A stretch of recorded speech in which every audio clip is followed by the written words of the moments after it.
Fala, torcida rubro-negra, tudo bem com vocês? Eu sou o Rafael Bernardo E eu sou Rafael Victor, e nós fazemos o canal paixão pelo esporte, de pai. para filho.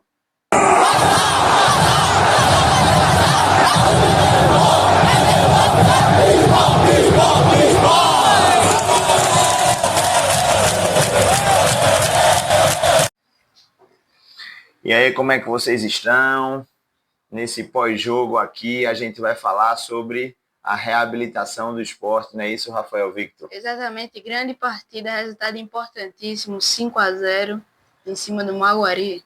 Uma vírgula aí na sua fala, grande segundo tempo, não é isso? É, Porque o primeiro tempo foi tenebroso, parecia que o esporte tinha comido uma feijoada. Um colega torcedor, na nossa saída do campo, a gente estava gravando os bastidores, disse que foi uma feijoada com sarapatel. E é verdade, porque, pelo amor de Deus, eu nunca vi. Eu acho que foi o pior primeiro tempo, Da juntamente temporada. com o jogo do Santa Cruz da temporada. Exatamente, preguiça, Além de sem preguiça, vontade. sem vontade, a recomposição estava terrível, a construção de ataque estava um caos, parecia que os caras estavam ali por obrigação. É, Mas, assim, no segundo tempo, o jogo virou. Pepa finalmente colocou os ponteiros, os atacantes para jogar, e o time foi outro. Não é verdade, Rafael Victor? exatamente, o time mudou drasticamente e o resultado mostrou isso, né? Exatamente, foram 5 gols no segundo tempo. E a gente percebe uma teimosia de Pepa. A gente, enquanto torcedor que analisa futebol, observa que é muito difícil. Está certo que o Sport ainda não tem aquele volante, primeiro volante, construtor de jogo. A saída de bola do Sport está um pouco difícil. Ele está tentando achar algumas soluções. Zé Lucas estava suspenso, não jogou a partida, mas, na minha opinião, ele poderia ter feito simples. Coloca Adriel de primeiro volante e tenta fazer o encaixe do time do meio para frente. O que ele não fez. Ele povoou o meio de campo, Domingues, Johan, Ortiz, Lucas Lima na ponta mais uma vez. Eu até entendo que Lucas Lima, no ano de 2024, a maior parte da temporada, tanto com Sosso quanto com Pepa, jogou realmente de ponteiro direito ali. Mas, neste elenco de 2025, a gente tem muito mais opções do que o que a gente tinha em 2024. 2024 a gente tinha Barleta, que oscilava muito, o Romarinho, que se machucou no meio da temporada, e o Wellington Silva, que oscilava também bastante. Então, o que é que aconteceu? Normalmente, pelo rendimento de Lucas Lima e Domingues ali, passou-se a não mexer naquele lado direito. E aí, o que é que acontece? Barleta caía muito pelo lado esquerdo.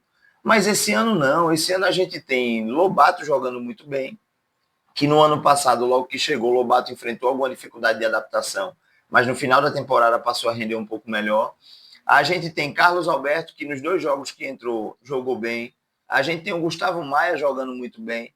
Então, assim, não faz sentido o Pepa estar jogando com o Lucas Lima de ponteiro direito. A gente, além de perder na qualidade de construção de jogo, a gente perde no poder de marcação com relação à recomposição, ficando o lateral direito sobrecarregado na maioria das vezes. Qual a tua visão da escalação de Pepa nesse jogo, Rafael Victor? O que é que tu pode pontuar aí sobre isso? Bom, mais uma vez, Pepa escalou mal, porque ele entrou com 3 meias, que foi Ortiz, Lucas Lima e Johan. E já deu para ver que não dá certo esse estilo de jogo. No resto, não tem muito o que criticar, não. E você vê que quando Pepa colocou os ponteiros no segundo tempo, mudou drasticamente. Tanto que os 3 que fizeram gol Vieram entraram. do banco, não é isso? Exatamente. E assim, no segundo tempo, Johan, Ortiz e Lucas Lima até jogaram juntos, mas fazendo funções diferentes do que vinham fazendo no primeiro tempo. Isso. A gente tem que pontuar também uma má fase muito grande do Domingues. Não fez, dos jogos na temporada, ele não apresentou nenhum futebol conivente com o que ele tinha feito da temporada passada. A gente sabe do potencial de Domingues, não sei se é a questão de adaptação física, está atravessando alguma dificuldade, mas mais uma vez foi substituído no intervalo. Barleta, a gente já conhece Barleta do ano passado, de oscilar muito na temporada. A desvantagem de 2024 é que o Sport tinha poucas opções de ponteiros. Então, Barleta, mesmo jogando bem, mesmo jogando mal, ele tinha que jogar. Isso. Entendeu? Mas agora não. Agora a gente vê Gustavo Maia jogando mais do que ele, Carlos Alberto jogando mais do que ele, Lobato pedindo passagem para ser titular. Todo jogo, Lobato ou dá assistência ou faz gol e continua no banco de reserva. Inclusive, antes do jogo, eu quero ver que o Lobato ia deixar o dele, viu? Exatamente. A gente entende o que o Pepa está construindo e o que o Pepa está fazendo. Por quê?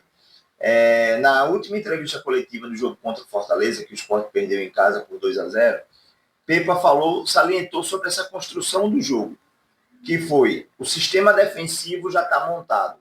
A gente tem ali o Matheus Alexandre titular, Antônio Carlos, Chico e Cariús, nesse primeiro momento, não é isso? Exatamente. Thierry a gente não pode contar, João Silva chegou, mas ainda não foi apresentado. Então a gente tem esse sistema defensivo montado. A gente está indo para o meio de campo, ele está testando várias opções. Johan de volante. Por exemplo, nesse jogo agora contra o Maguari, no primeiro tempo, Johan começou como segundo volante, juntamente com Domingues. Estava tudo atabalhoado. Ortiz estava de meia esquerda, mas não estava rendendo. Então, queira ou não queira, o time fica totalmente desorganizado, entendeu?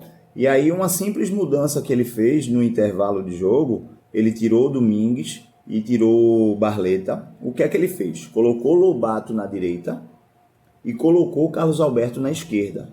Centraliza Lucas Lima, coloca o Ortiz de meia esquerda e deixa o Johan de primeiro volante. Ou seja, organiza o time. Até como você falou, jogou os três juntos. Mas se jogar os três juntos de maneira desorganizada, o time vai ficar lento, ele não vai conseguir recompor direito, ele não vai conseguir construir direito o jogo. Então é a diferença de característica e a organização do time que Pepa precisa encontrar.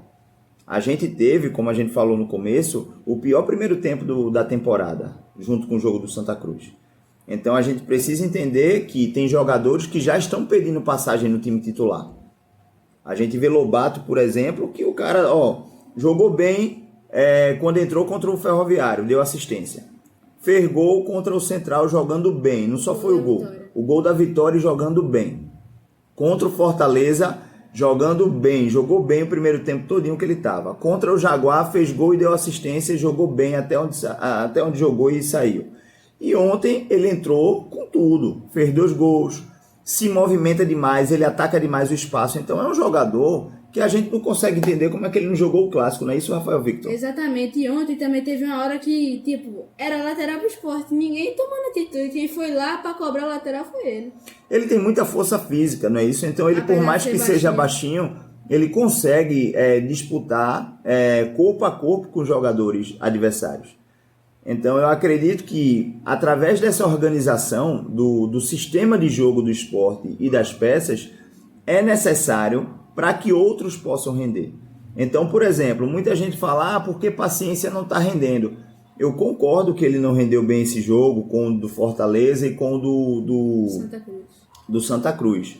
Mas talvez esse afastamento dos jogadores que fazem a construção de jogo e o afastamento de não ter ponteiros pode atrapalhar o trabalho do cara. Principalmente porque ele é um jogador, um centroavante, que está ali para preparar a jogada. Ele prepara a bola e a jogada para que a linha de trás venha e os ponteiros venham e se aproxime dele no jogo. Então, o que é que acontece? Na minha opinião, eu não faria muita coisa não. Por exemplo, Domingos está em uma fase. Hoje, para mim, Zé Lucas, eu vejo ele com muito mais características de segundo volante do que primeiro volante. Então, eu colocaria Zé Lucas de segundo volante e deixaria Adriel até chegar um primeiro volante. Entendeu? Então, meio de campo, para mim, eu montava Adriel, Zé Lucas e Lucas Lima centralizado. Deixava Johan e Ortiz como opções de jogo. Porque, por exemplo, ontem contra o Maguari, a gente pôde colocar Johan de primeiro volante e Ortiz lá no meio de campo. Mas contra o Náutico ou contra um time mais qualificado, a gente vai conseguir colocar Johan de primeiro volante? Não vai, porque não tem o poder de marcação que um primeiro volante tem. Tem características mais ofensivas, tem características de construção de jogo que de um meia. E a carreira toda de Johan foi de meia. Ele está ali para quebrar um galho. Então, e de ponteiro eu colocaria Lobato na direita, para mim é titular absoluto. Eu vejo que Barleta desde o ano passado oscilava muito E esse ano ele tem muito mais sombra do que o que ele tinha no ano passado. Isso. E de ponteira esquerda, para mim, é ou entre Carlos Alberto e Gustavo Maia. Não teria Romarinho, ainda não tem condições. O próprio Barleta é banco desses caras. Então, entre um e outro, pudesse fazer a escolha. E de centroavante, paciência, o Pablo, um dos dois sendo testado. Porque o Pablo entrou muito bem ontem. Ele dá muita movimentação de troca de posição. Com Carlos Alberto, que muitas vezes faz um falso 9. Pablo veio para a direita. Carlos Alberto ficou mais jogando pelo meio. Teve alguns momentos que ele estava vindo de trás, jogando mais como meia. E aí Lucas Lima abriu para jogar apoiado com Barleta e Matheus Alexandre. Então, tipo assim, Pablo, ele muitas vezes dá mais opções para o jogo fora da área. Paciência já é um jogo diferente, onde ele dá mais opções para que o ataque venha se aproximar da área e haver a preparação de jogada. Mas eu acho que os dois vão ajudar. E assim, como a gente tem falado, né? Coutinho tá ficando para trás nessa disputa aí, né? Coutinho, muito obrigado, pode ficar de recesso. Depois do carnaval tu volta. Uma terceira opção. Mas é isso, a gente acredita que agora, terça-feira, Pepa já vai diminuir essa questão do rodízio. É um jogo muito difícil contra o Souza na Paraíba. O Sport precisa pontuar, porque se recuperar na Copa do Nordeste. Porque acredito que o Fortaleza vai ser o time da primeira colocação no grupo. E a segunda colocação vai ficar na disputa ali entre Sport e Vitória da Bahia. Como o Sport joga com Vitória fora de casa, então esse jogo contra o Souza é importantíssimo para a gente conseguir os 3 pontos. Num gramado terrível, diga-se de passagem. E no próximo sábado o Sport joga contra o Náutico na Ilha do Retiro. Também é um bom teste para a gente ver como é que vai ter o comportamento desses jogadores num clássico, num jogo mais difícil, para que possa a gente garantir a classificação também no Campeonato Pernambucano e tentar lutar aí pela segunda vaga, não é isso? Que dá acesso direto à semifinal. Isso. O que é que você pode pontuar aí, Rafael, para a gente finalizar o pós-jogo? É isso mesmo, grande segundo tempo, né? Mudou muito do primeiro para o segundo tempo. É isso. Pois é, torcedor, vamos lá, se inscreva em nosso canal no YouTube, ative o sininho da notificação, curta, compartilhe os nossos vídeos. Segue nosso Instagram também, Paixão pelo Esporte 87. Inclusive, lá no Instagram, nós conseguimos fazer a filmagem do golaço. Para mim é o gol da temporada até agora, de Pablo. Não só pelo gol, mas pela jogada toda. E o Lobato conseguiu limpar toda a jogada e deixou Pablo, serviu Pablo na meia-lua de área e ele deu um toque de classe, que a bola foi no ângulo, e mostra como foi a movimentação no segundo tempo. Vai lá no Instagram, curte o vídeo, comenta, compartilha. A gente precisa da ajuda de vocês. Vamos lá, pelo esporte. Tudo.